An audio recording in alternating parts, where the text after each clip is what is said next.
Buongiorno, buongiorno, ben ritrovati con Focus TG, sono le 12 in punto. Un terremoto in Croazia, una forte scossa che è stata avvertita anche in gran parte del Veneto. Vediamo il titolo del Gazzettino nella prima pagina online: terremoto in Croazia, scossa di magnitudo 4,8 a Fiume, sentita anche a nord-est, a Trieste, palazzi evacuati. Pare che l'epicentro sia nell'isola di Krk, che è una nota località turistica. Ci colleghiamo con la nostra redazione di Trieste con Umberto Bosazzi. A te la linea, Umberto. Grazie direttore, buongiorno. Allora, come avete detto voi, la scossa di terremoto si è sentita anche a Trieste, l'intensità è del 4,8 della scala Richter. Si è verificata la scossa, viene data Fiume come, come riferimento a 21 chilometri a sud-est di Fiume, quindi fondamentalmente l'isola di Veglia. La scossa è stata sentita appunto anche a Trieste. L'epicentro è distante una novantina di chilometri da Trieste. Come avete detto voi, alcuni palazzi sono stati evacuati, gli uffici comunali sono stati evacuati, le scuole anche sono state evacuate. Come spesso succede in questi casi, nei piani alti delle abitazioni, nei piani alti degli uffici, la scossa si è sentita maggiormente.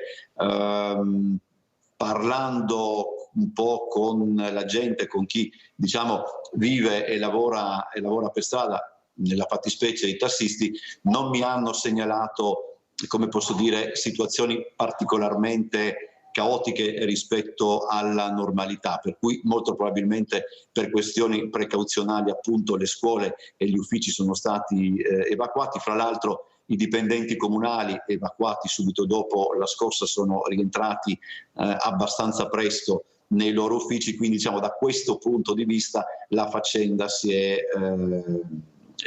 virgolette risolta. La protezione civile tramite l'OGS, che è il sistema appunto che segue eventi di questo genere, sta valutando se vi sono state problematiche e danni anche a Trieste o eventualmente in altre zone del Friuli Venezia Giulia, ove la scossa si fosse fatta sentire anche da quelle parti. Per il momento la situazione è piuttosto tranquilla in città. Ecco, Umberto, per quanto riguarda la Croazia, ci sono notizie, segnalazioni di danni materiali? Guarda, io sono rientrato, si può dire, appena adesso, perché ero fuori per un servizio. Fra l'altro ho appreso la cosa proprio dalla nostra chat, quindi non ho visto ancora niente, per dire la verità, per quanto riguarda la Croazia. Certo che l'intensità è forte, insomma, perché 4,8 è un'intensità piuttosto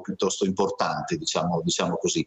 Non è dato sapere, almeno se questa scossa è stata, se l'epicentro era sul mare, o eventualmente su terraferma. Questo ancora non sappiamo. Diciamo che anche poi noi abbiamo cercato anche di contattare l'OGS, ma stavano ancora valutando proprio l'intensità del terremoto.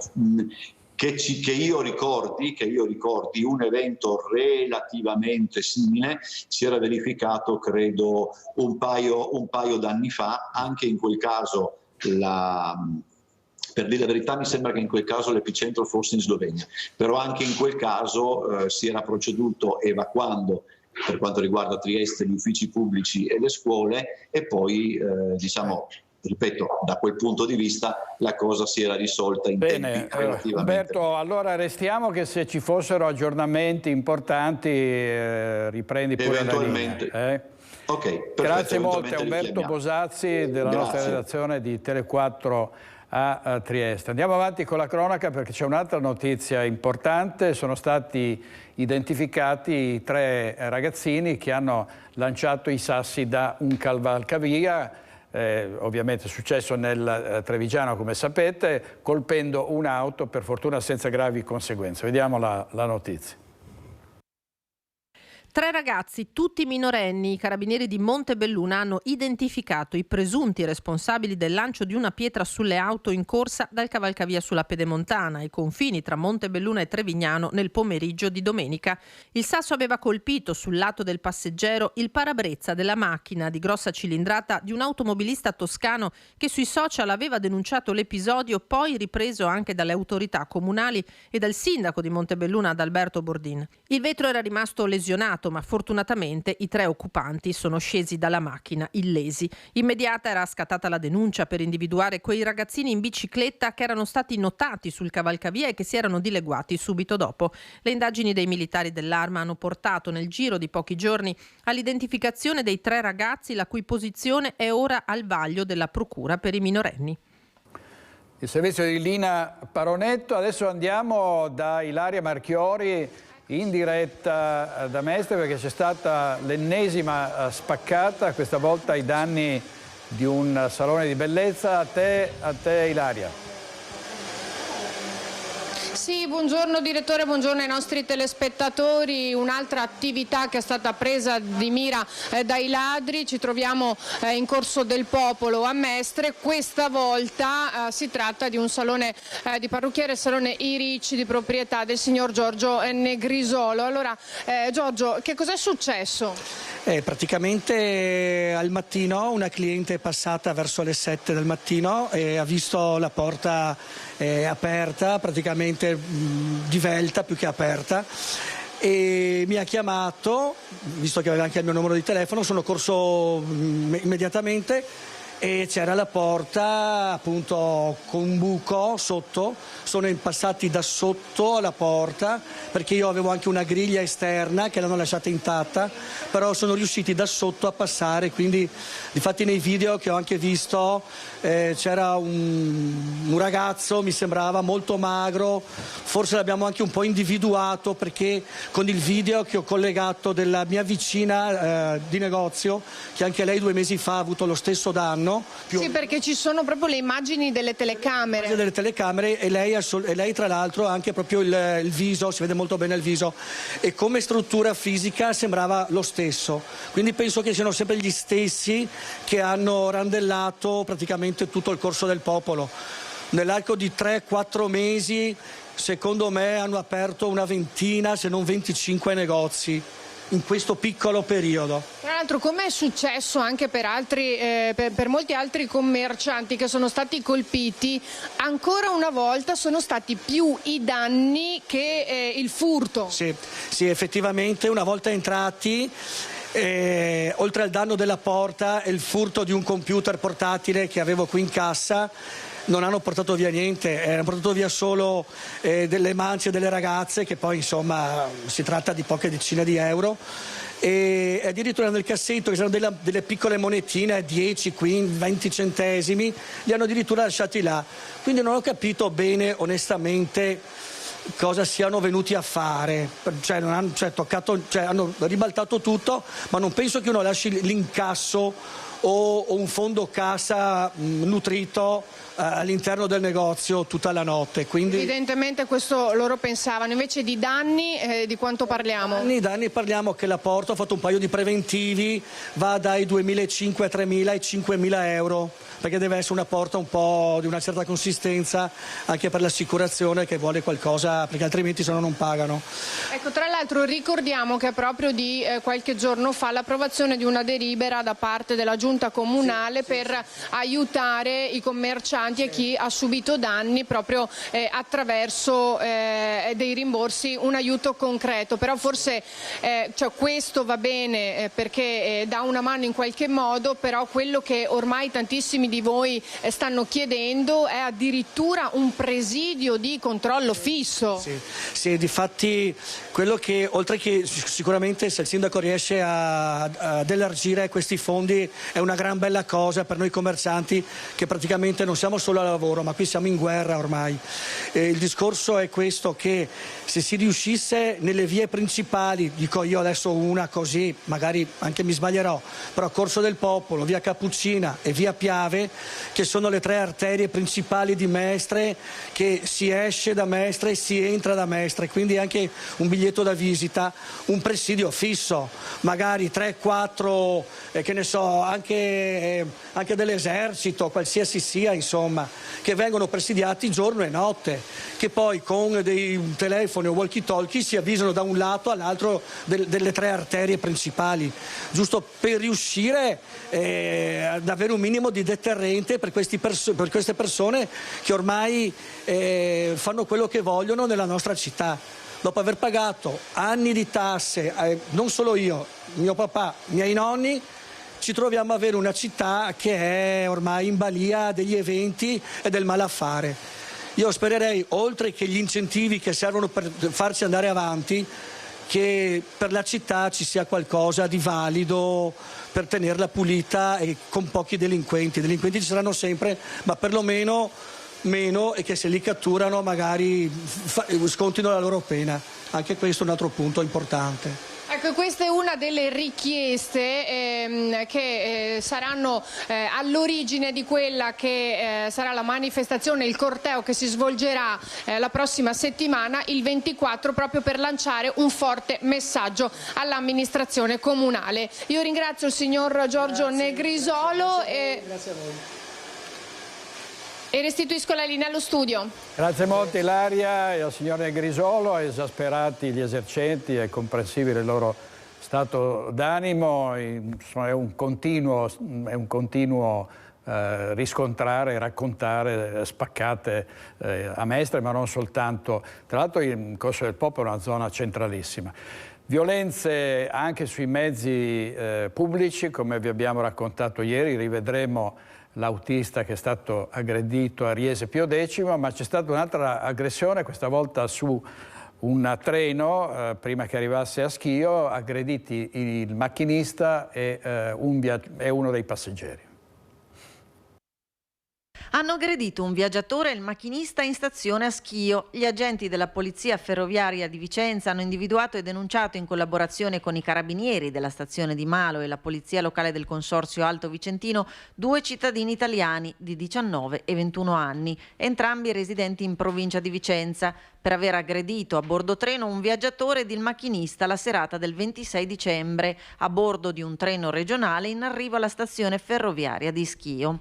Un ragazzo, lamentandosi del disturbo che stavano arrecando 2 coetanei durante il viaggio, è stato schiaffeggiato dai 2. Analoga sorte è toccata al macchinista del treno, arrivato in stazione a Schio a termine corsa, per essere accorso in aiuto del viaggiatore e del capotreno che cercava di riportare la calma.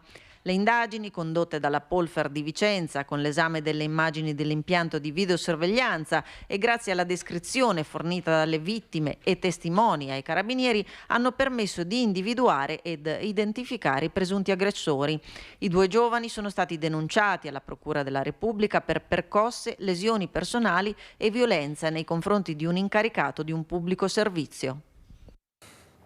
E ieri vi abbiamo raccontato un fatto incredibile. I genitori di 2 ragazzi hanno inseguito un autobus e lo hanno bloccato, mettendo l'auto proprio davanti e aggredendo l'autista. È una vicenda che sembra tratta da un film del Far West. Nicola Marcato ha intervistato l'autista, vediamo. Lei è ancora provato sotto shock? Sì, in tanti anni di servizio non ho mai visto una scena del genere. Linea 204 proveniente da Villa d'Asolo per Castelfranco. L'autista salta una fermata a Riese Pio X. Sono le direttive aziendali per permettere un carico scaglionato degli studenti su più mezzi distanziati di pochi minuti. 2 padri con i figli in auto decidono di inseguire la corriera. Nella folle corsa ad un certo punto uno di loro supera il bus e tagliandogli la strada lo blocca. E niente, non è stata una bella situazione, sembrava un film poliziesco di inseguimento. Ho temuto il peggio.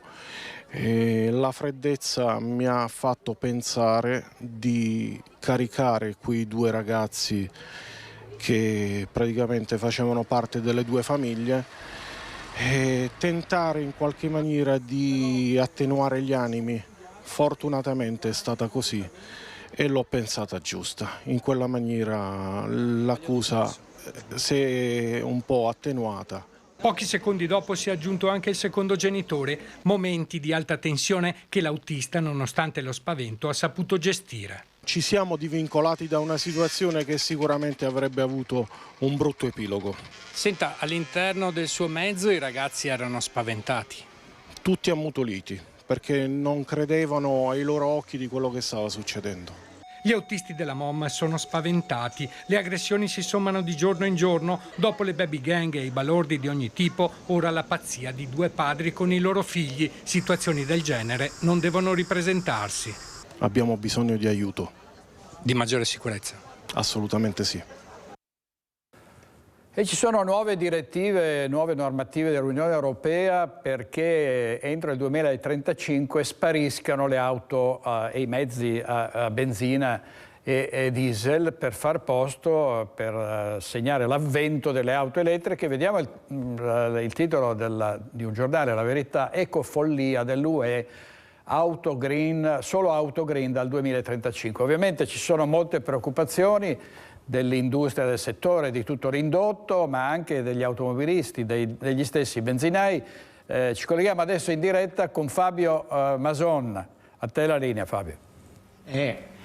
Buongiorno direttore, siamo qui sulla regionale Feltrina, in un distributore che ormai le nostre televisioni ben conoscono perché è quello di Moreno Parin, che è il presidente dei distributori delle pompe di benzina, i gestori di Casartigiani.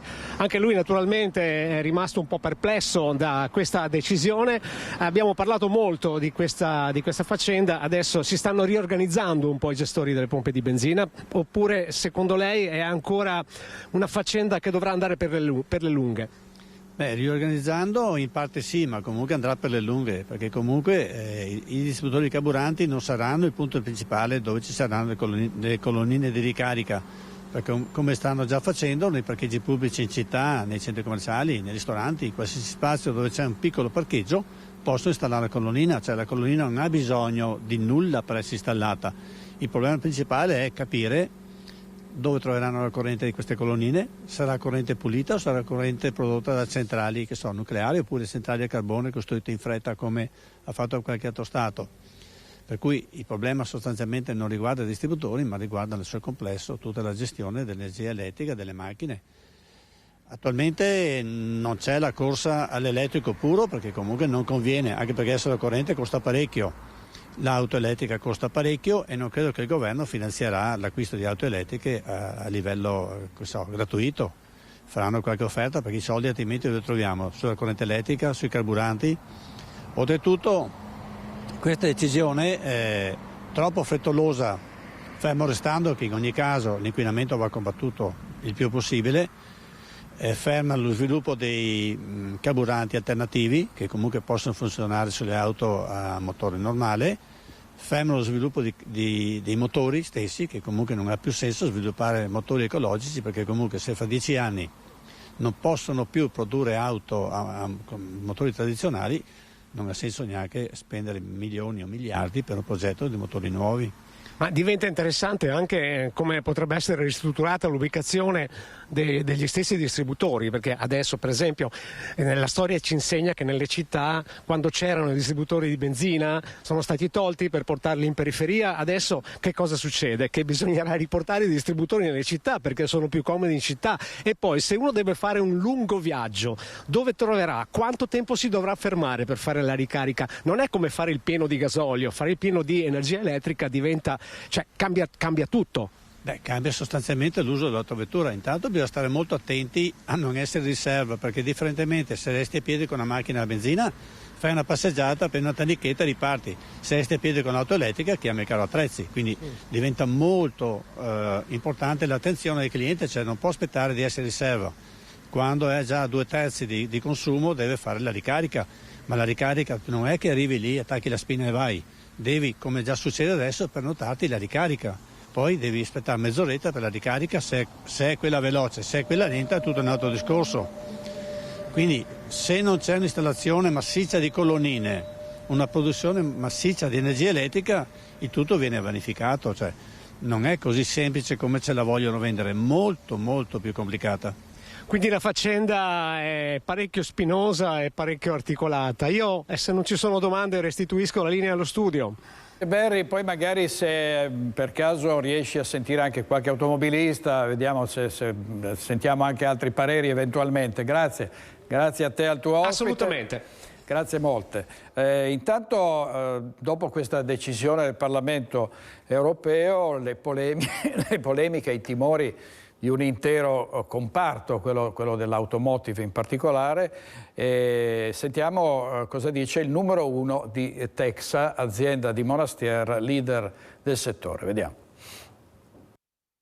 Quando parliamo di un'auto elettrica e parliamo di nuova componentistica, quindi batterie e tutte queste cose qui, diciamo che più del 50% di questo è costruito in Cina. Noi in Italia dobbiamo per forza comprare le batterie dalla Cina o dal mondo asiatico e quindi una dipendenza di questo sarebbe una cosa sbagliata. L'approvvigionamento delle materie prime è la questione principale, ma non certo l'unica per Bruno Vianello, presidente di Texa, l'azienda di Monastier, gioiello dell'automotive Veneto e Made in Italy. Solo nel quartier generale i dipendenti sono ormai 1 migliaio. Oltre 30 anni di attività nel settore degli strumenti diagnostici multimarca fanno di Vianello una delle voci più autorevoli per commentare lo stop dal 2035 ai mezzi benzina e diesel votato dal Parlamento europeo. Una rivoluzione che rischia di essere un trauma anche occupazionale. A nord-est, quello automobilistico, è un asset strategico.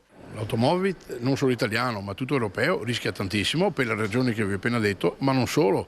Poi costruire una macchina elettrica, anche se hai tutte le cose che ti servono per costruirla, in realtà ti serve molta meno gente e quindi ci sarà tante persone che verranno licenziate e queste persone in qualche maniera devono vivere. E chi è che le paga? Le paga chi lavora? E qui lavora, mi pare che pagano già abbastanza tasse. Si rischia quindi un cortocircuito economico-sociale, ma non solo, anche perché la carenza di infrastrutture per l'elettrico è evidente. E io non posso avere un'automobile che ogni volta devo aspettare 7-8 ore per ricaricarla, devo avere una ricarica massimo di un quarto d'ora e questo è possibile grazie ad infrastrutture diverse di quelle che abbiamo oggi in Italia. Ma per risparmiare massimo un quarto d'ora in realtà dovremmo avere dei distributori di corrente elettrica molto potenti, almeno di 300 o 400 kW. Per Vianello bisognerebbe invece convergere sulla tecnologia ibrida, supportando le filiere. Ai parlamentari europei e non solo un messaggio diretto, tutt'altro che provocatorio. Alla politica direi la prossima volta prendiamo dei politici che siano all'altezza della situazione, che siano lungimiranti, ma guardi che assomigliano anche un po' ai politici cinesi a questo punto, cosa posso dirvi? Allora, al via a Padova il congresso nazionale della FIOM, Metalmeccanici, ci colleghiamo in diretta con Valentina Visentin. Sì, buongiorno dal centro congressi di Padova, oltre 640 delegati attesi, più di 1000 persone qui a Padova oggi, con grandi anche esponenti della politica per il 28esimo congresso nazionale della FIOM. Qui con me c'è il segretario generale nazionale Michele De Palma. Precariato e sostenibilità, ovvero l'impatto ambientale delle imprese, i temi principali di questo congresso. La FIOM, che diciamo tra i sindacati è capofila in questa attività congressuale. Ma noi pensiamo che questo congresso serve innanzitutto a rimettere al centro l'industria del nostro paese. Rimetterla al centro vuol dire investire nella transizione ecologica e nella transizione digitale, vuol dire avere un piano nazionale come lo stanno facendo gli Stati Uniti, la Germania, la Francia, per rilanciare il nostro sistema industriale e fare nuova e buona occupazione. Siamo in questo congresso perché vogliamo provare a dire al governo che servono risorse. Negli Stati Uniti sono stati investiti 750 miliardi, in Germania 200. In Italia abbiamo bisogno degli investimenti per poter far transitare la nostra produzione industriale nel futuro. Nel Veneto delle imprese, nel Veneto che viene spesso definito locomotiva del paese, volete lanciare anche un messaggio sul precariato? Assolutamente. Noi abbiamo due fragilità nel nostro paese. Una è la dimensione delle imprese, spesso sono troppo piccole per avere la capitalizzazione necessaria a poter fare gli investimenti, in particolare in un processo di transizione. L'altra è la condizione di precarietà delle persone, in particolare delle giovani generazioni. Noi abbiamo bisogno da questo punto di vista di dare stabilità ai rapporti di lavoro e dall'altro lato di avere investimenti da parte del pubblico per fare le imprese di dimensioni più grandi che le permettano di poter competere sul piano internazionale.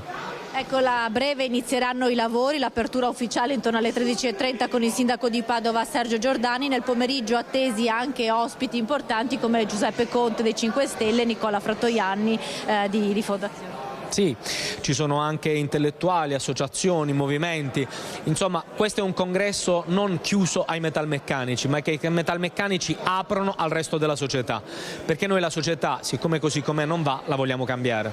E allora dal Centro Congressi di Padova è tutto, restituisco la linea allo studio. Grazie molte Valentina, adesso andiamo in pubblicità. Riproponiamo la prima pagina del Gazzettino sul terremoto in Croazia, scossa del 4,8 magnitudo della scala Richter a Fiume, sentita anche a nord-est, a Trieste, palazzi evacuati. E l'altra notizia è quella di una fitta nebbia sulla A4, c'è stato un blocco stradale, è uno schianto, l'ennesimo nel tratto maledetto, feriti e 4 mezzi coinvolti. Vi aggiorneremo su questo e altro dopo la pubblicità. Focus TG.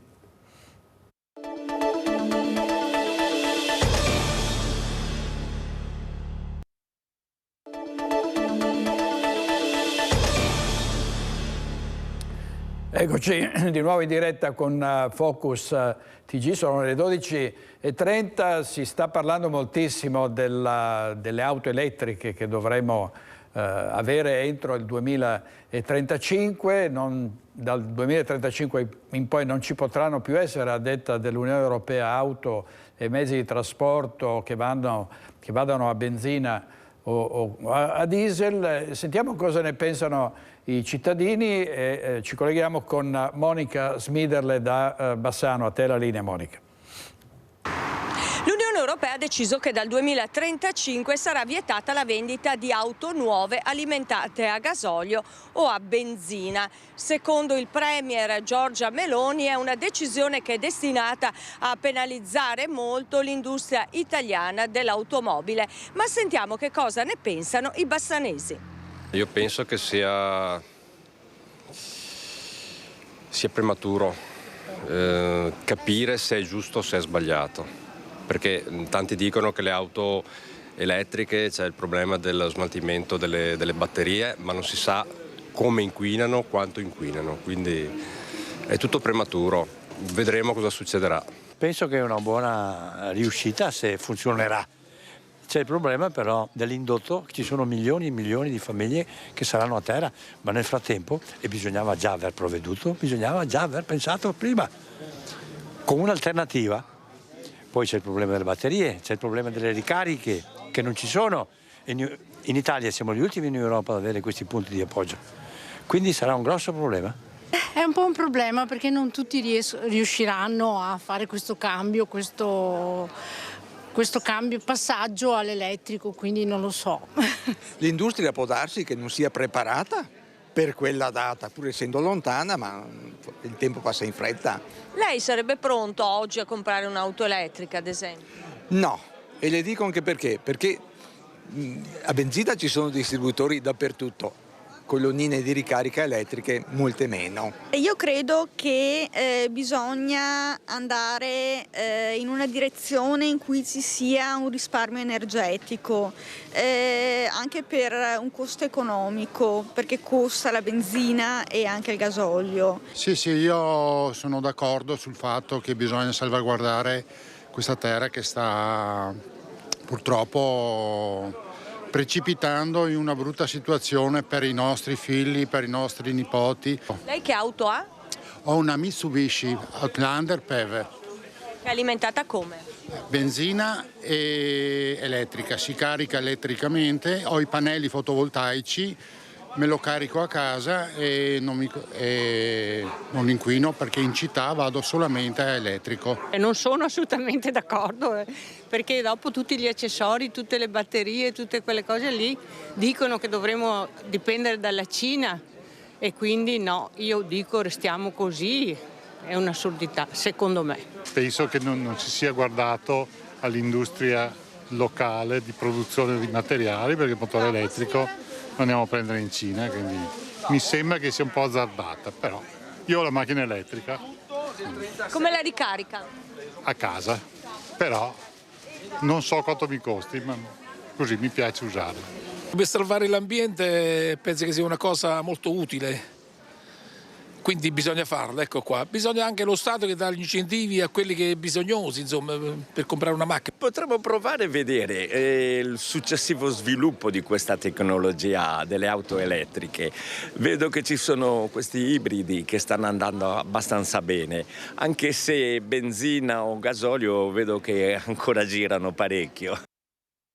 E beh, quindi perplessità, dubbi dei bassanesi e in genere dei cittadini rispetto a questa prospettiva. Sentiamo cosa aveva detto al Festival dell'Economia di Trento Giancarlo Giorgetti. Proprio si parlava della transizione ecologica e del contenimento dei costi dell'energia. Vediamo.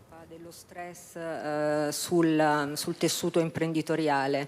Uno dei settori più coinvolti è quello dell'automotive.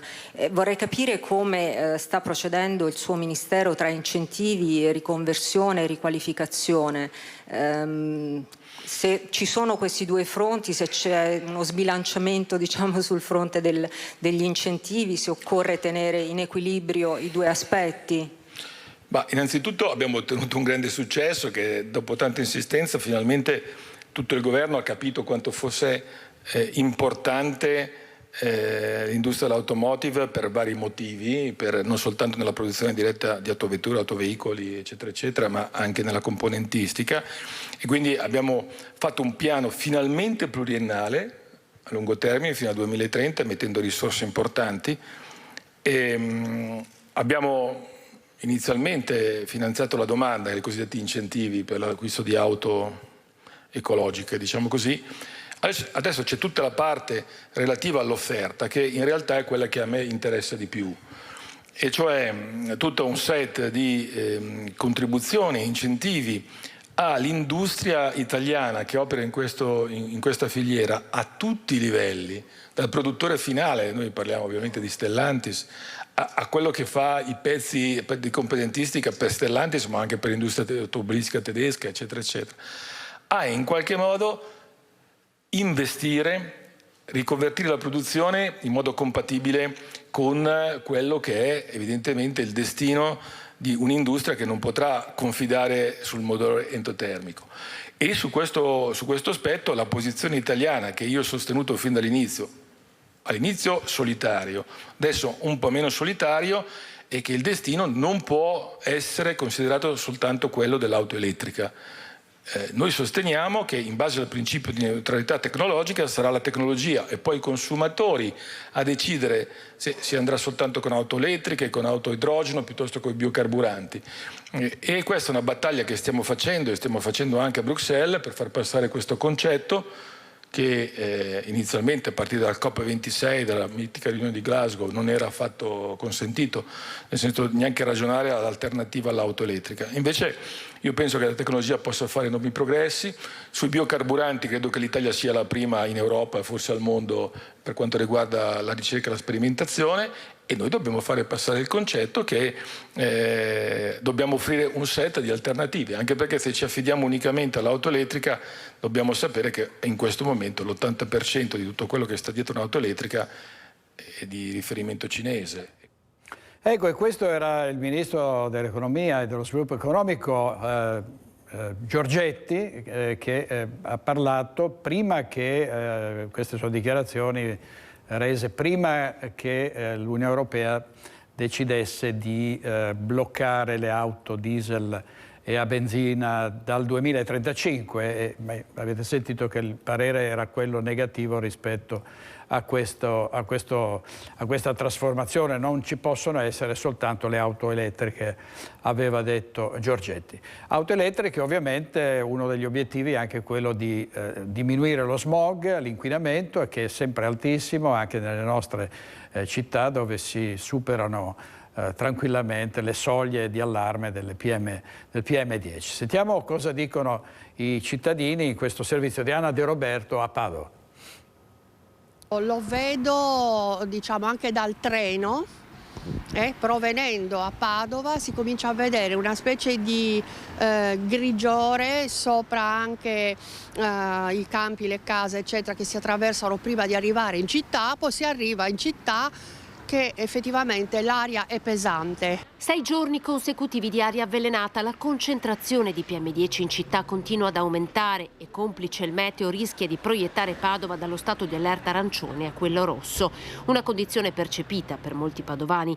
Il semaforo arancio ha già fermato le auto a benzina Euro 2 e i diesel Euro 5, ma evidentemente non basta. Non solo non è cambiato in meglio, ma rispetto a quando abitavo a Padova è diventato molto peggio. Magari non sempre, ma anche respirando si accorge l'inquinamento, l'aria brutta. Penso la possano sentire un po' tutti, anche se non in tutti i momenti, sicuramente sì. Sono abituato in realtà a quest'aria, magari altri anche colleghi che vengono da altre regioni la sentono molto pesante, però io a dire la verità sono nato qui e per me siamo abituati. Sì, è sempre questa. Purtroppo. Dall'inizio dell'anno la soglia dei 50 microgrammi è già stata superata 18 volte nella centralina dell'Arcella. In città negli ultimi giorni le concentrazioni di polveri sottili si stanno stabilizzando su valori quasi doppi rispetto alla norma. La centralina di riferimento è quella della Mandria, che ieri ha registrato 90 microgrammi, dove il limite è fissato a 50 microgrammi per metro cubo di aria. A piedi, in bicicletta da 40 anni e passa, perché non prodò proprio niente a motore. Di chi è la colpa allora? Del traffico. Forse bisognerebbe limitare il traffico in città e lasciare solo tipo l'anello esterno per le auto, però ovviamente questo richiede grandi investimenti. Speriamo che le linee del tram previste vengano completate. Le auto elettriche, nella mia opinione, sono abbastanza avanzate e poco ancora sviluppate, soprattutto per le batterie a litio che non sono riciclabili, quindi. Però insomma un passo verso la direzione giusta, possibile.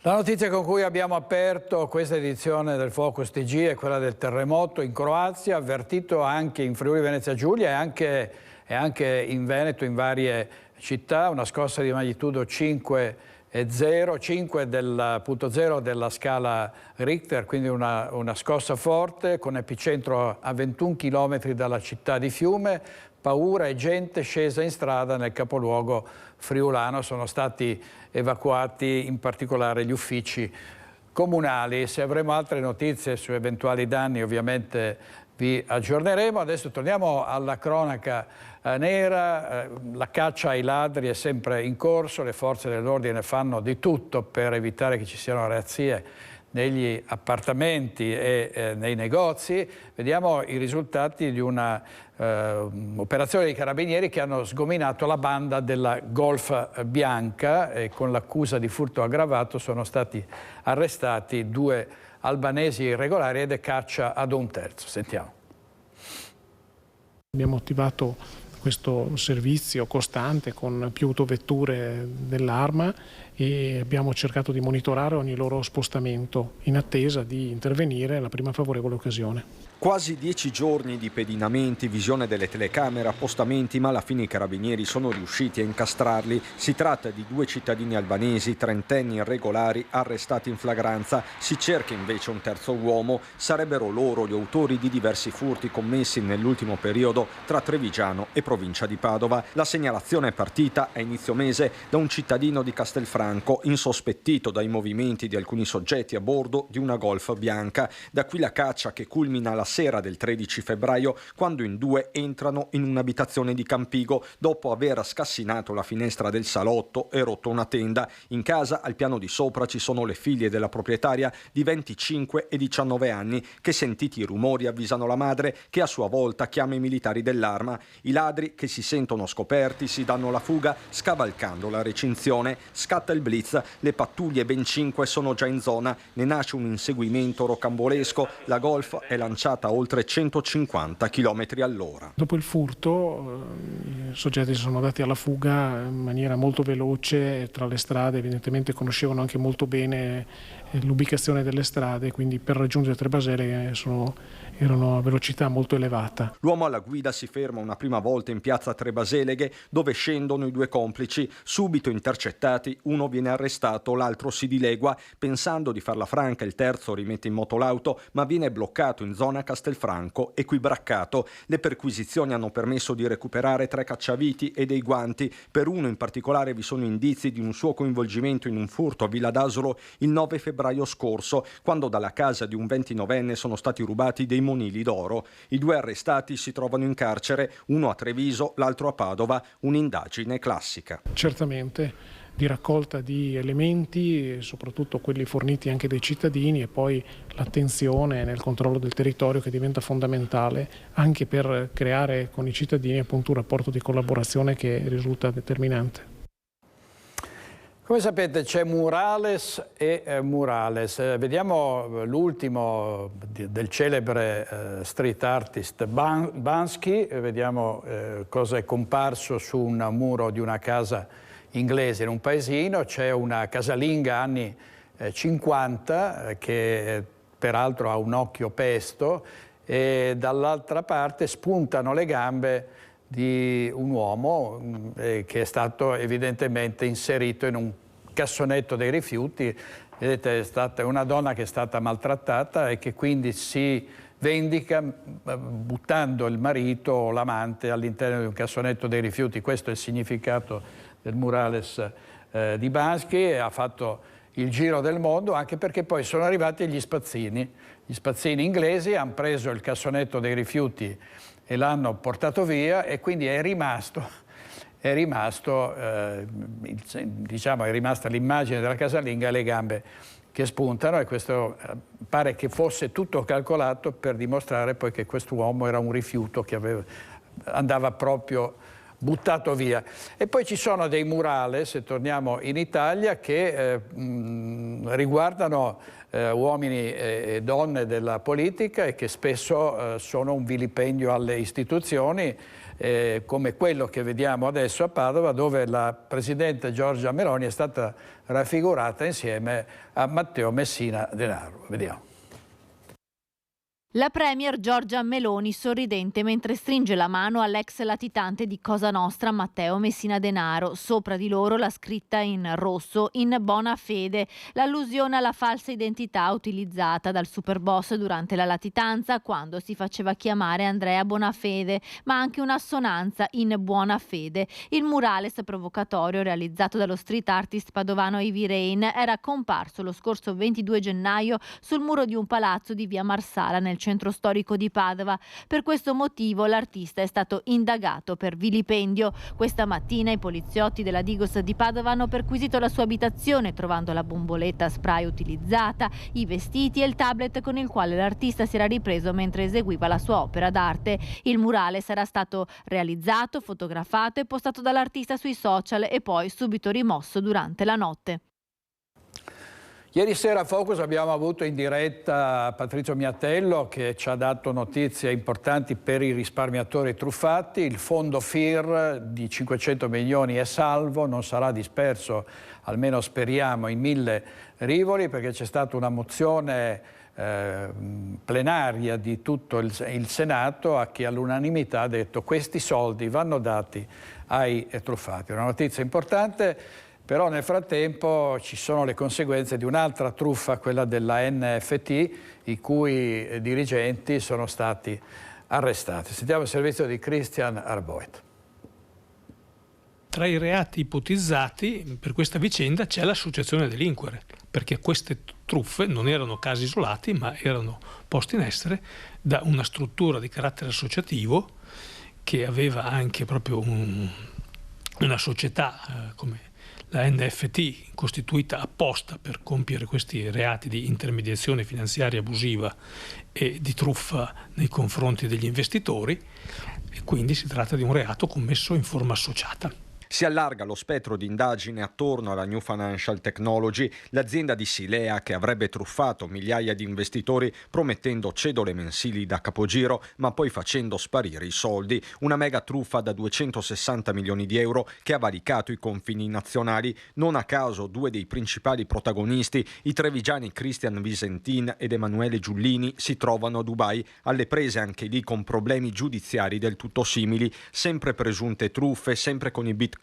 stavolta vittime però sarebbero residenti dell'Emirato, sia di origine italiana che del posto. Una storia con tanti condizionali, le notizie che arrivano dal paese sono spesso contraddittorie. Mentre Giullini si troverebbe in arresto, Visentin si sarebbe messo a disposizione della polizia di Dubai dopo essere stato raggiunto da un mandato di cattura. La stessa procura trevigiana ha attivato i suoi canali. Per il momento abbiamo attivato i canali informativi della Guardia di Finanza e quindi degli organi di collegamento di polizia per avere conferma delle notizie relative all'arresto di una persona che è indagata anche qui per queste frodi relative agli investimenti in Bitcoin. Per il momento ci siamo attivati attraverso la Guardia di Finanza, comunque eventualmente ci attiveremo anche attraverso il Ministero della Giustizia e se necessario anche quello degli esteri, insomma. Canali ufficiali di collaborazione internazionale. In attesa di dettagli sull'inchiesta emiratina, il faldone trevigiano si amplia. È possibile che ancora molte persone coinvolte non si siano fatte avanti, ecco, è possibile, però abbiamo ricevuto anche e continuiamo a ricevere anche tante querele. Su questo fronte la riforma Cartabia, assicura il capo procuratore, non ha effetti. Non incide perché le truffe erano già perseguibili a querela prima della riforma Cartabia, questo tipo di truffe, e il reato invece di abusivismo finanziario e di associazione a delinquere erano e sono rimasti perseguibili d'ufficio. Ovviamente i giornali riferiscono di vicende giudiziarie e di quanto si è detto anche nei giorni scorsi a proposito degli anarchici, in particolare di Cospito. Vediamo in questo titolo che è ancora in ospedale, l'anarchico che digiuna perché gli sia tolto il 41 bis, mangia yogurt e biscotti per arrivare lucido all'udienza del processo a suo carico. Intanto minacce pesanti da parte degli anarchici della FAI, uccideremo un manager, quindi la tensione che si alza e le preoccupazioni per possibili attentati. Adesso dovremmo tornare alle aggressioni degli autisti. Purtroppo ci sono bande di ragazzi e non solo di ragazzi che aggrediscono i conducenti degli autobus. Qui siamo a Pieve di Soligo, sentiamo. Abbiamo delle zone nella provincia di Treviso dove sono più a rischio rispetto a altre. Per esempio abbiamo la zona di Pieve di Soligo e Conegliano e abbiamo contatto con l'amministrazione comunale di Pieve di Soligo. Sono andato io a parlare sia con gli due assessori preposti e ci stanno dando grande collaborazione perché ovviamente loro sono sul territorio, loro conoscono molto meglio le persone rispetto a noi e quindi la collaborazione con le amministrazioni comunali è fondamentale e importante. Capita spesso che sulla linea MOM che da Pieve di Soligo va a Conegliano in orario serale gruppi di ragazzi del quartiere del Piave abbiano atteggiamenti aggressivi nei confronti di autisti e utenti. Già in passato erano stati attivati controlli a supporto degli operatori dei mezzi. Si parla ormai di parecchi anni, almeno 8 secondo il sindaco Stefano Soldan. Le segnalazioni degli autisti e passeggeri si sono nel tempo moltiplicate. Quando i dipendenti MOM intervengono per risolvere il problema vengono spesso aggrediti verbalmente e talvolta anche fisicamente e il pensiero torna alle baby gang. Io non so se sono baby gang, sono delle persone un po' particolari, sono conosciute anche dall'amministrazione comunale e con loro stiamo facendo un lavoro importante per portare la situazione alla normalità. Noi siamo stati attenzionati da MOM rispetto a alcuni ulteriori episodi che avvengono nelle corriere da parte di gruppi di ragazzi che solitamente non pagano il biglietto e creano episodi anche di bullismo, di attenzione violenta nei confronti degli autisti. Per questo abbiamo svolto un primo incontro che ha portato a ulteriori controlli da parte della polizia locale nelle linee che ci sono state evidenziate. A questo primo incontro ne seguirà un altro anche con l'Arma dei Carabinieri, proprio per cercare di disincentivare questa abitudine da parte di questi gruppi di ragazzi di salire in corriera senza avere il biglietto. Ora le linee più problematiche sono state monitorate dall'amministrazione e sulla linea del sabato pomeriggio che va a Conegliano staziona sempre una pattuglia della polizia locale che controlla se i passeggeri sono muniti di titolo di viaggio in modo da prevenire ogni problema. E siamo andati proprio alla fermata degli autobus a Pieve per raccogliere dei pareri dopo quelli che avete sentito, compreso il sindaco di Pieve Soldan. Vediamo. Sì, ho sentito. Che cosa ne pensa? Che è una cosa da non fare sicuramente. Ne conosce qualcuno? No, ne ho solo sentito parlare, avevo letto qualche notizia dal telefono, nulla di più. È preoccupato? Abbastanza, perché adesso non sei neanche libero di andare in giro, cioè hai comunque un po' di paura. Quali sono le vostre linee? Quella per Conegliano e quella per Pieve. Lì non... niente di... No, di solito non c'è tanta gente e nessuno dà fastidio di solito. Però comunque un po' da tutte le parti si vedono queste cose qua, sinceramente. È un po' da sistemare. Lei ha mai avuto problemi? No. Tutto tranquillo? Sì, per fortuna sì. Però lo sa che ci sono questi problemi? Sì, certo che lo so. Purtroppo... Devo andare. Prego, grazie per la sua disponibilità. 3 o 2 mesi fa mi ricordo che uno non aveva l'abbonamento, l'autista gli ha detto senza abbonamento non puoi viaggiare, senza un documento. E lui, da là, si è creata un po', infatti. Quindi succedono certe cose. Allora, si teme un'escalation della guerra in Ucraina e purtroppo non ci sono segnali che fanno sperare in una tregua, in una trattativa. Intanto si parla anche di chi in Ucraina si trova e si è sposata e non combatte più, ma ha fondato un'associazione umanitaria per supportare la popolazione e le milizie, ed è questa la nuova vita in Ucraina dell'ex pilota veneziana Giulia Schiff. Vediamo. Ciao bella gente, siamo in missione umanitaria. Ha smesso di combattere, ma la sua vita resta in Ucraina, dove ha trovato anche l'amore. L'ex soldato Viktor, 29enne, che aveva conosciuto nel maggio scorso nella legione straniera e che ieri ha sposato con matrimonio civile. Per la 24enne ex pilotessa di Dolo, balzata agli onori della cronaca per la denuncia di nonnismo all'Accademia di Pozzuoli e poi espulsa dall'aeronautica, è una svolta. All'inizio della guerra aveva fatto rumore il suo arruolamento con le truppe di Kiev e la sua partecipazione ai combattimenti in diversi territori, dal Donbass a Kharkiv, nome di battaglia Kida. Ora ha smesso di imbracciare il fucile e porta aiuti supportando le milizie. Abbiamo creato una fondazione con cui stiamo raccogliendo. L'Italia ci manda un sacco di cose tramite aiuti per Ucraina e abbiamo portato a questa signora qua, questa coppia qua, che poi li distribuiscono in tutto il quartiere. Adesso siamo a 7 chilometri dai russi. Tutto questo insieme al neomarito Viktor. Lui, spiega Giulia, ha dovuto fermarsi per motivi di salute a causa dei danni subiti per le pressioni delle bombe in diversi episodi. Per stargli vicino, a novembre ho mollato tutto e sono tornata da lui, ma non abbiamo smesso di andare al fronte. Adesso abbiamo fondato un'organizzazione di beneficenza che porta aiuti ai soldati e sono in cantiere tanti altri progetti. Ecco, era pieno fino a tappo di borsine e borsette. Vi faccio vedere dove le abbiamo portate. A casa di una nonnetta che poi le distribuirà a tutto il quartiere. Eccoci in diretta, guardate che roba! Guardate che cosa abbiamo messo insieme. Una nuova vita nell'Ucraina ferita insieme al suo Viktor. Ciao a tutti! Ciao. E conseguenze pesanti per il Calcio Bessica, che è stato condannato dal giudice sportivo a perdere la partita a tavolino e a un'ammenda di 300 euro dopo le offese rivolte all'arbitro. Vediamo. La sentenza del giudice sportivo infine è arrivata. Il Calcio Bessica è stato condannato alla perdita della gara contro il Fossalunga per 0-3 a tavolino. La società dovrà anche pagare una multa di 300 euro per le frasi discriminatorie proferite da 2 suoi tifosi.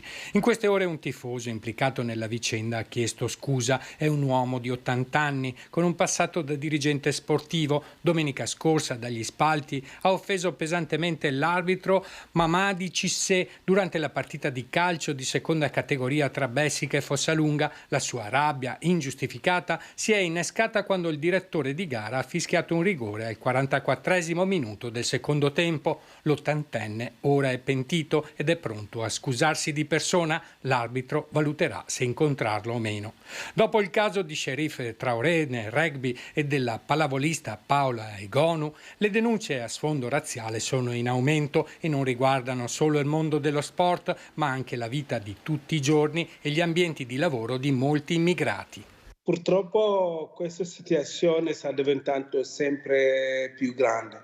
Non diciamo che nella Marca, nel Veneto, nel generale, che c'è un problema generale, però i nostri soci incontrano questi problemi qua e noi nostra voglia è di integrarsi e stiamo facendo tutto per integrarsi, perché oggi la persona che hanno offeso non è che l'hanno trovato a fare delinquenza, lui stava lavorando. Andiamo a Padova, dove ha ricevuto un foglio di via il sedicente doge Alper Gardin per una manifestazione non autorizzata di nostalgici indipendentisti della Repubblica Serenissima.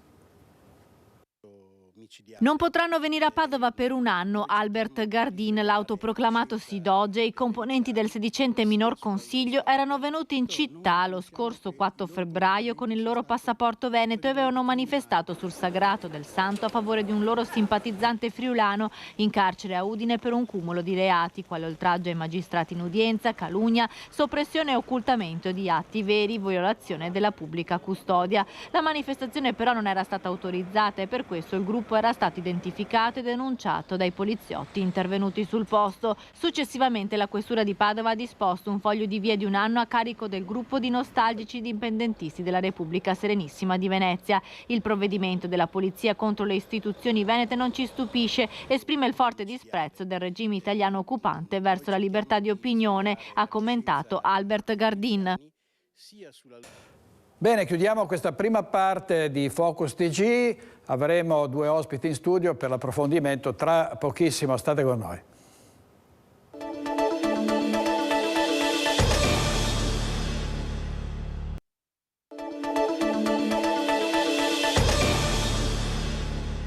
Eccoci di nuovo qui in studio, in diretta con Focus TG, la parte dell'approfondimento. Saluto e ringrazio Giovanni Zorzi, segretario provinciale a Treviso per il Partito Democratico. Buongiorno direttore, grazie Buongiorno, per l'invito. Zorzi, grazie molte. E Domenico Presti, assessore alla sicurezza del comune di Arcade, è già stato sindaco di Arcade. Grazie a entrambi. Buongiorno direttore, grazie. Abbiamo fatto un titolo così dopo i riscontri che abbiamo avuto da più parti, cioè che per le amministrative che sono alle viste, perché ricordiamo che si voterà a Treviso, a Vicenza ai primi di maggio, ovviamente in tanti altri comuni del Veneto, è sempre più difficile trovare candidati. E allora oggi ci chiediamo e chiediamo ai nostri ospiti per quale ragione, se sono motivi legati ad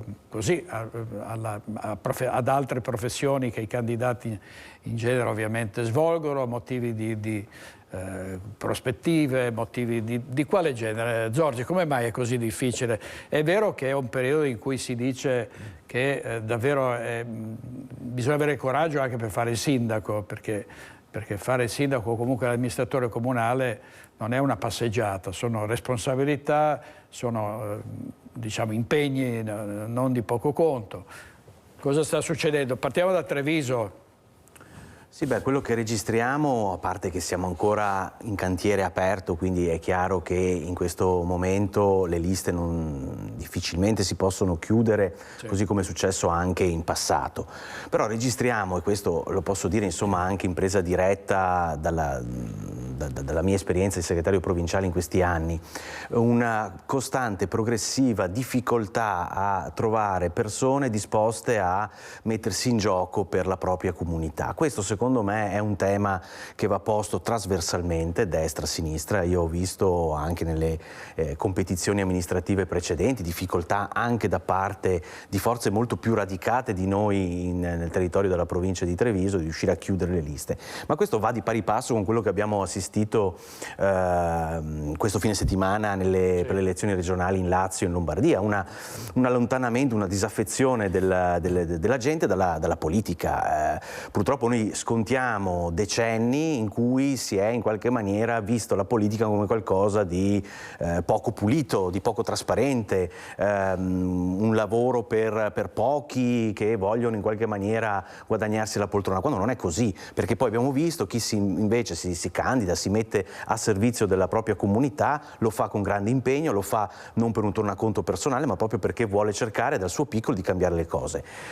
Purtroppo è un momento in cui la politica si trova in questa situazione, così come anche altre forme di attivismo, perché se guardiamo le associazioni di volontariato, se guardiamo anche i volontari nelle parrocchie, nei sindacati, c'è un calo di partecipazione a quello che è uno sforzo collettivo. Noi dobbiamo essere noi in prima battuta, chi è già impegnato in politica, dimostrare che invece è importantissimo lavorare, impegnarsi, mettersi a servizio del bene comune, e questo è un compito che dobbiamo avere non solo in occasione delle elezioni, ma ogni giorno, in ogni momento del nostro impegno quotidiano. D'altra parte, Giorgi, l'astensionismo dimostra che in generale c'è un interesse che è fortemente indebolito per la politica in senso lato, no? Cioè, anche i cittadini non solo non vogliono probabilmente mettersi in gioco con la politica, ma vanno meno alle urne, come è successo anche alle elezioni regionali in Lombardia e in Lazio.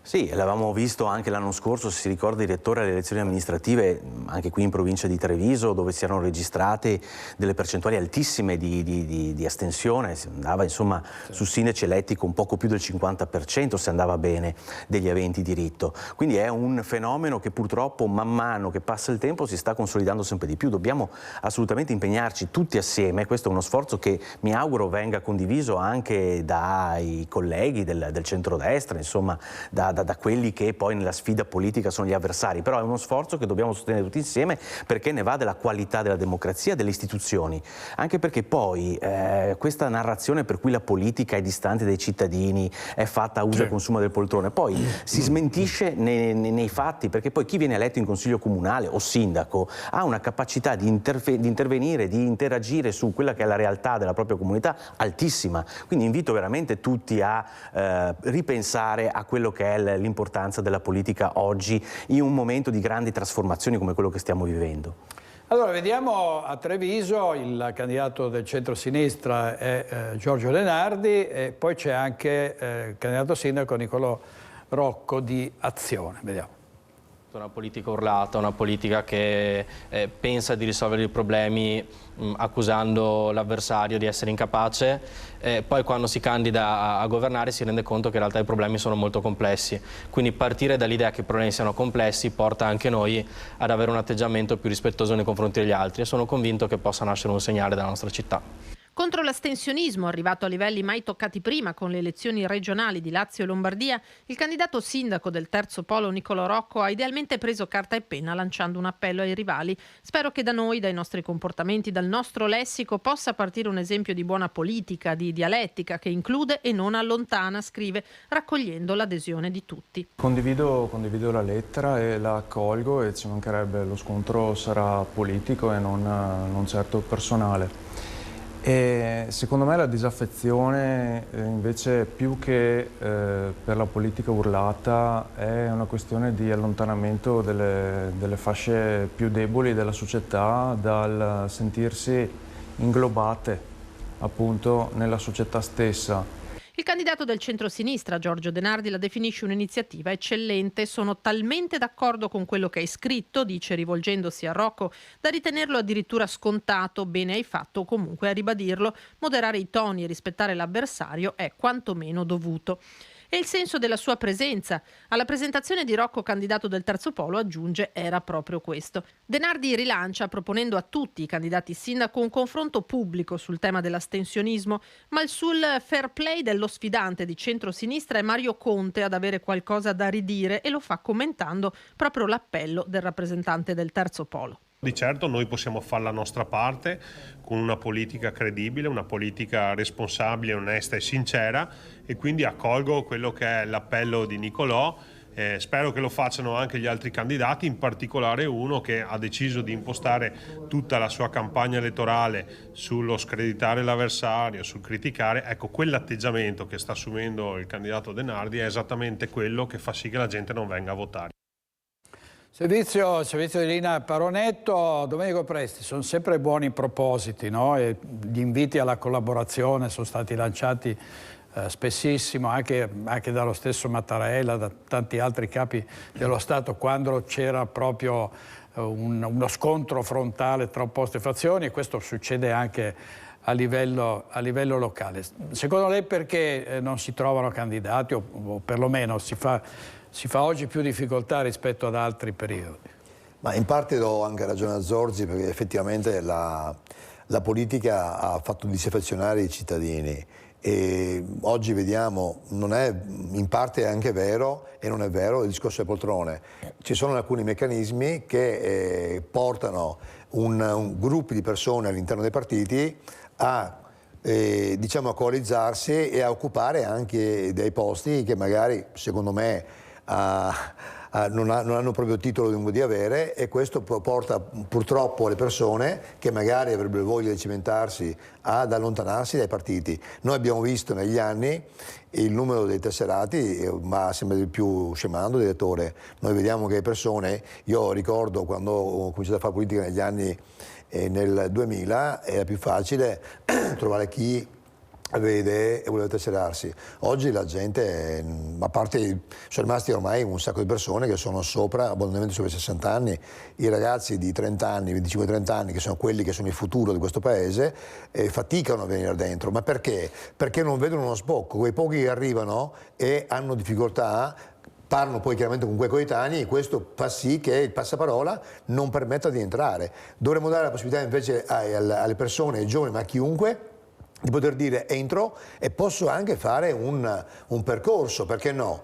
Mentre invece qui si fa il percorso, si fa anche perché uno ha anche delle capacità, uno ha anche comunque delle affinità magari con alcuni ruoli che può dare a ricoprire, mentre invece vediamo la persona sbagliata nel posto giusto, quindi dovremmo invertire questo trend. Purtroppo la politica non fa un favore al cittadino, tutt'altro. Quindi le persone che dovrebbero andare oggi in lista, intanto hanno paura, comunque molti hanno paura di mettere fuori la faccia.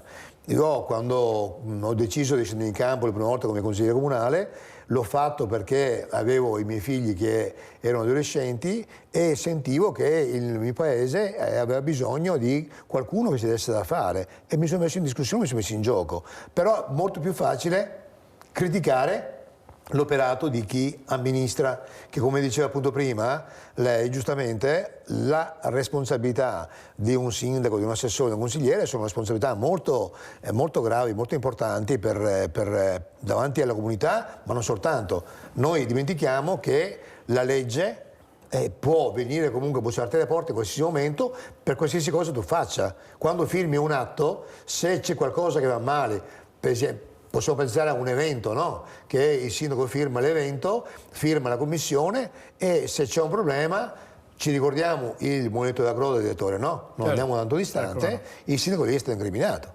Poi chiaramente comunque è stato assolto perché non ha colpa, però intanto il sindaco la notte non deve dormire più, deve preoccuparsi, deve cercarsi l'avvocato e aver paura per quello che ha fatto in maniera legittima. Ma questo può succedere anche parimenti anche ai comuni della giunta. Noi per esempio, la giunta del mio paese, ma penso che quasi, spero tutti quanti, abbiamo una polizza assicurativa.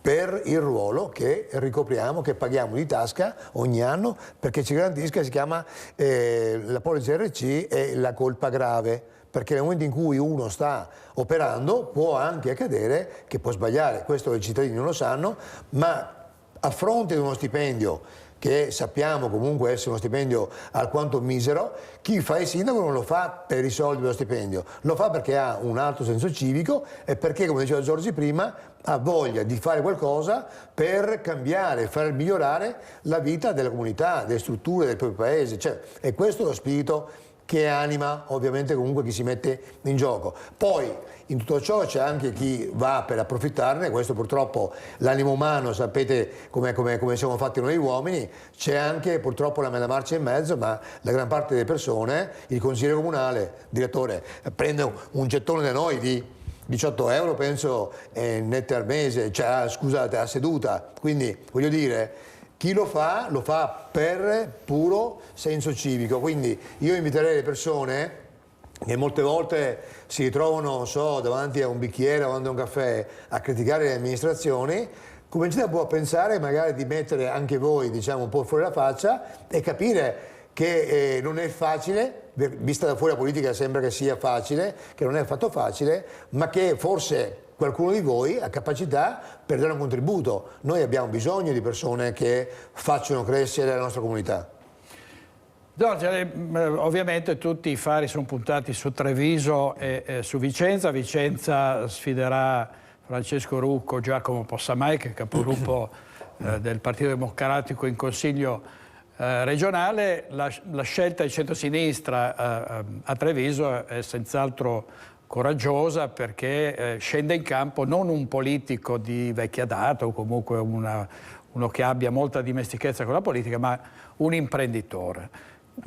Qual è la ragione, diciamo, di questa scelta, che è una scelta, devo dire, in qualche modo rischiosa, perché non si tratta di un politico navigato, ecco, è molto conosciuto? È una scelta che in qualche maniera ha ripreso scelte fatte anche in altri capoluoghi del Veneto. Penso ad esempio a Padova, lo stesso sindaco Giordani nasce come imprenditore. Ma al di là della figura professionale, no, di quello che fa nella vita il candidato Giorgio De Nardi, è proprio la spinta innovatrice che vuole cercare di sviluppare in questa campagna elettorale. Prima Mario Conte diceva ma questo modo di fare campagna elettorale non mi piace, quello di screditare, di muovere critiche. Mi dispiace per il sindaco Conte, ma è il gioco delle parti, nel senso che se noi dovessimo dire, cosa non vera, che tutto va benissimo a Treviso, allora non avrebbe neanche senso che ci candidassimo.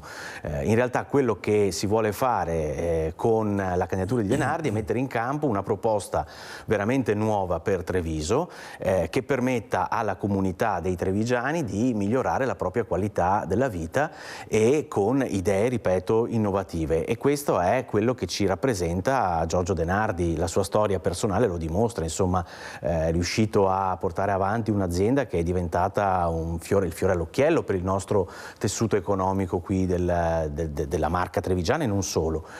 Quindi ecco, il senso di una candidatura di questo tipo è proprio quello di poter in qualche maniera mettere in campo una spinta innovatrice perché faccia capire ai trevigiani che c'è qualcosa di nuovo che possa permettere loro di vivere in una città migliore rispetto a quella che hanno conosciuto finora. Dopodiché è chiaro che il nostro supporto come partiti, come composizione politica, diciamo, della coalizione, c'è tutto. Quindi da parte nostra ci sarà comunque l'esigenza di poter in qualche maniera mettere in evidenza la visione, le idee, i valori che accompagnano il nostro impegno politico quotidiano, all'interno, ripeto, di una proposta che vede in una candidatura nuova, innovativa come Giorgio De Nardi il nostro valore aggiunto, il punto di forza della nostra proposta. Allora, sentiamo Giorgio De Nardi. In questo servizio erano stati proprio qui a Focus TG Giorgio De Nardi e Andrea De Checchi, il vice sindaco, si erano confrontati proprio all'inizio di questa campagna elettorale. Sentiamo. Stiamo lavorando sui progetti, stiamo lavorando soprattutto sulla possibilità di parlare con la gente in modo molto organizzato, in modo da poter cogliere i contributi di tutti e poter creare un dialogo con le persone, soprattutto nei quartieri.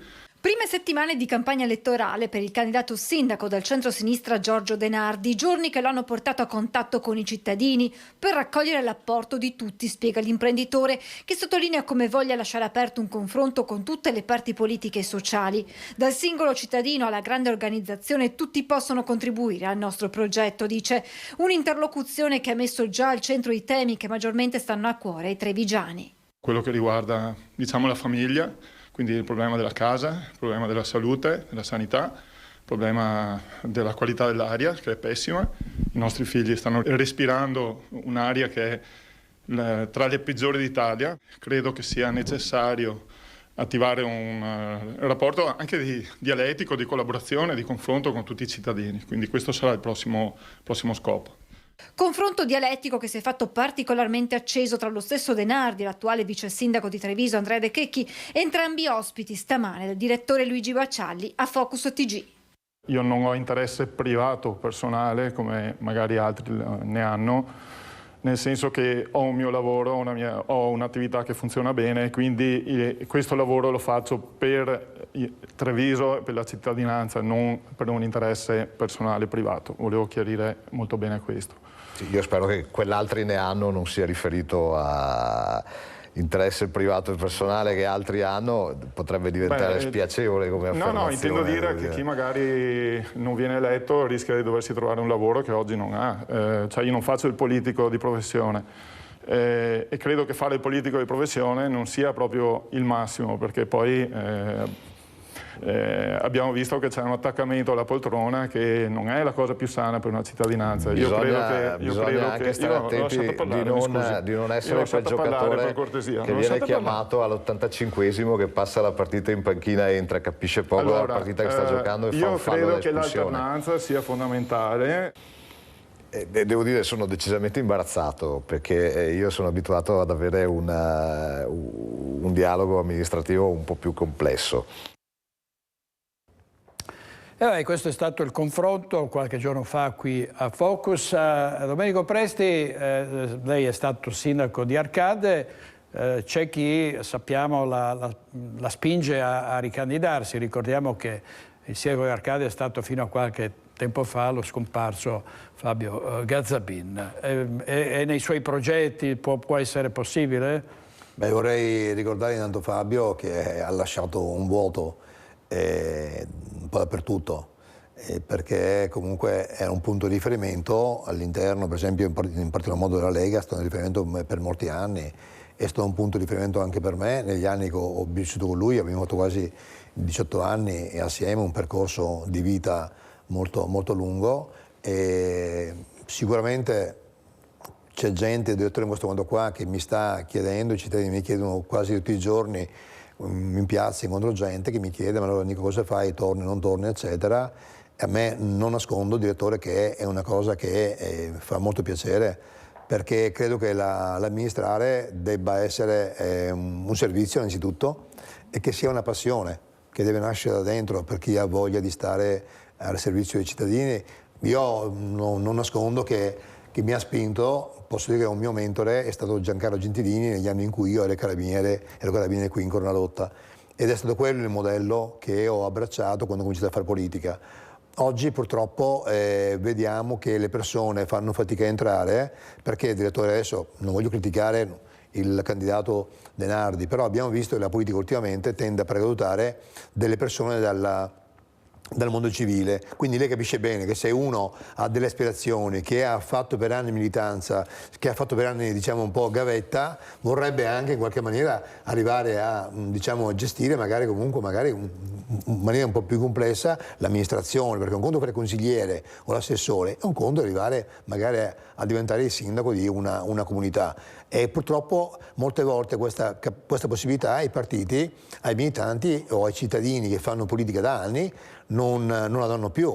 Ecco, questa è anche, secondo me, anche un'altra delle ragioni per cui magari la gente si disaffeziona. Dire comunque, pensare alla candidatura per Arcade, direttore, sì, ci sto pensando.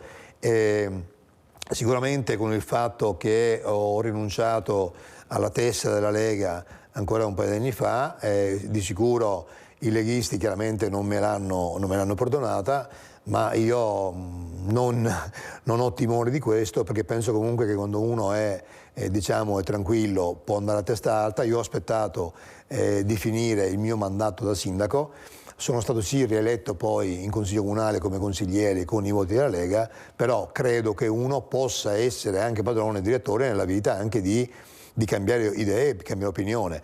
Non ho fatto un salto dalle mie idee politiche che ho sempre avuto, non sono andato molto distante, sono rimasto nell'alveo del centrodestra, quindi sono andato a Fratelli d'Italia. Non credo comunque che questo qua possa essere da parte mia un delitto di lesa maestà nei confronti di chissà chi. Io credo di aver continuato a dare un servizio al fianco del mio sindaco finché lui è stato qui. Lo faccio oggi con la vice sindaca reggente, con Alessandra Cendron. Io ho un rapporto di servizio con i cittadini, ma di lealtà anche nei confronti dei compagni che amministrano insieme con me, compagni è un termine non di sinistra, ma comunque compagni di squadra, e ritengo comunque che, secondo il mio punto di vista, sarebbe da cominciare a guardare un po' un attimino comunque anche la persona, no, direttore? Oggi mi pare che viene premiato a livello comunale il candidato sindaco, se piace oppure no. Il partito, secondo me, conta poco, quindi io ci sto pensando, visto il continuo invito che i cittadini mi fanno. Sicuramente il Fratelli d'Italia avrebbe già dato un'indicazione sul mio nome, però non abbiamo ovviamente comunque ancora l'ufficialità, quindi non mi sento di dire oggi apertamente di lanciare una mia candidatura. Quando sarà il momento, se lei mi inviterà, come no, certo, quindi si profila una sfida molto interessante all'interno del centrodestra. Per Arcade andiamo in pubblicità, pochissimi istanti, poi torniamo.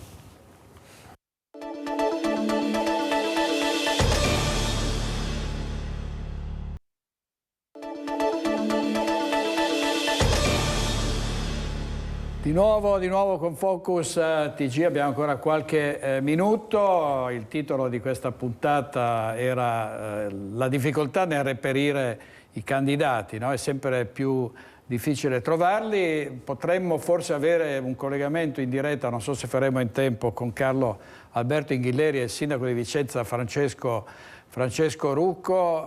Zorzi, in generale questa campagna elettorale è l'occasione anche per capire quali saranno le chance del centro-sinistra alle prossime amministrative in Veneto. Su questo qual è la sua valutazione? Siamo come partito impegnati in questi giorni a una intensa campagna congressuale, quindi io credo che quelle che saranno le chance del nostro partito di rilanciarsi in vista delle amministrative di questa primavera le riusciremo a valutare con precisione dopo le primarie del 26 di febbraio. Credo comunque, io personalmente sostengo la candidatura di Stefano Bonaccini. Io credo che ad esempio un segretario come Bonaccini potrebbe rimettere in asse il partito, soprattutto proprio per quello che è un aspetto cruciale per l'attività politica oggi, cioè quello di parlare ai territori e rappresentare i bisogni dei territori, cosa che purtroppo è mancata soprattutto in certe zone del paese, penso anche qui al nord. Quindi alla sua domanda, direttore, sarò più preciso dopo il 26 di febbraio, con l'auspicio naturalmente che al di là che vinca Bonaccini o la Schlein ci sia una bella partecipazione di popolo, perché credo che proprio per venire incontro anche a quello che è un po' il tema di questa trasmissione, credo che sia importante anche dimostrare che i partiti oggi possono ancora contare su una mobilitazione di persone, che ci siano ancora persone che vogliono spendersi per l'attività politica, anche solo per andare a votare il segretario del proprio partito. È un segnale importante che sarebbe opportuno lanciare proprio alla luce anche dell'esito nefasto delle ultime regionali in termini di affluenza. Chiudo con una precisazione, direttore, riguardo alla partecipazione e alla difficoltà di individuare candidati. Penso, visto che appunto Presti prima diceva diceva dei giovani. Io credo che ci sia un problema a coinvolgere i giovani, anche perché lo vedo insomma come segretario provinciale di un partito. Molti giovani in questo momento si trovano in difficoltà anche nel gestire la propria vita lavorativa. Parliamo di giovani che per lo più hanno contratti precari, non hanno orari di lavoro e quindi si trovano anche in difficoltà a conciliare i tempi di vita con i tempi di lavoro e all'interno dei tempi di vita anche i tempi di attività politica, per non parlare poi delle donne, quindi la difficoltà anche di accompagnare, diciamo, il lavoro di assistenza, di cura, di quello che è insomma la difficoltà di oggi di poter gestire una famiglia, gestire il lavoro e gestire anche un'attività extra che è quella politica. Esatto, quindi questo è un problema anche quando si parla di coinvolgere le giovani generazioni. Attenzione, perché come sempre è successo nella storia, forme di lavoro condizionano anche le forme di vita e quindi anche di attività politica. È vero, è vero. Ci colleghiamo con Vicenza prima di chiudere con Carlo Alberto Inghilleri in compagnia del sindaco di Vicenza Francesco Rucco. Vediamo. A te la linea, Carlo. Buongiorno a tutti i telespettatori da Palazzo Trissino. Ci troviamo con in questo caso candidato sindaco di Vicenza, Francesco Rucco, perché vogliamo parlare di campagna elettorale di amministrative 2023. Ci sono degli scricchiolini nel centrodestra? C'è qualcuno che giura di averli sentiti? Ma io direi di no, ci sono state delle voci isolate, peraltro derubricate dagli stessi partiti a posizioni personali e non quindi di partito, come è successo in Fratelli d'Italia, dove ci sono in corso alcuni chiarimenti interni rispetto alle prossime amministrative del 2023 di quest'anno, e da questo punto di vista io sto procedendo con il mio progetto civico per raccontarlo alla città nei prossimi mesi, per dire quello che abbiamo fatto e quello che andremo a fare nei prossimi anni. Quindi lei dice sono state derubricate queste voci, questi spifferi a voci singole, insomma, però è interessante capire che cosa sostengono i coordinatori regionali, provinciali, cittadini di Fratelli d'Italia, Forza Italia, Lega. Rispetto ai partiti posso dire che tutti i segretari hanno più volte ribadito l'appoggio, chiedendomi più volte da mesi la disponibilità a correre. Io la disponibilità l'ho data per la mia città, quindi il progetto va avanti a prescindere e quindi poi la coalizione si auspica che sia unita e compatta come lo è stata nel 2018. Quindi, insomma, ufficialmente, formalmente il centrodestra è più unito che mai, lo possiamo dire in questo momento? Il centrodestra è unito, ma devo dire di più, che il centrodestra unito vince come ha vinto in Lombardia e in Lazio, come ha vinto le politiche, e quindi questo deve essere, secondo me, l'orientamento anche per il futuro. Il suo è un progetto civico, nel caso in cui vincesse, è autorizzato a fare gli scongiuri, ma utilizzerà una metodologia meritocratica? Ma sicuramente sì, sicuramente sono 3 i criteri per la scelta delle persone che poi governano la città, sia gli assessori per il comune ma anche per il sottogoverno. Per gli assessori una giunta deve essere basata sicuramente su 3 criteri fondamentali, che sono l'esperienza, la competenza e anche il consenso popolare. Benissimo, io ringrazio Francesco Rucco e restituisco la linea allo studio. Grazie a Carlo Alberto Inghilleri, che è responsabile della nostra redazione vicentina, e grazie al sindaco Francesco Rucco. Saluto e ringrazio Giovanni Zorzi, segretario provinciale del Partito Democratico a Treviso. Grazie a lei, direttore. Zorzi. A presto. E Domenico Presti, ex sindaco di Arcade per Fratelli d'Italia. Grazie Presti. Grazie direttore, buongiorno. In regia Italo Morao, oggi con Mattia Pizzaglia. Ci rivediamo stasera a Focus alle 21:15. Buona giornata.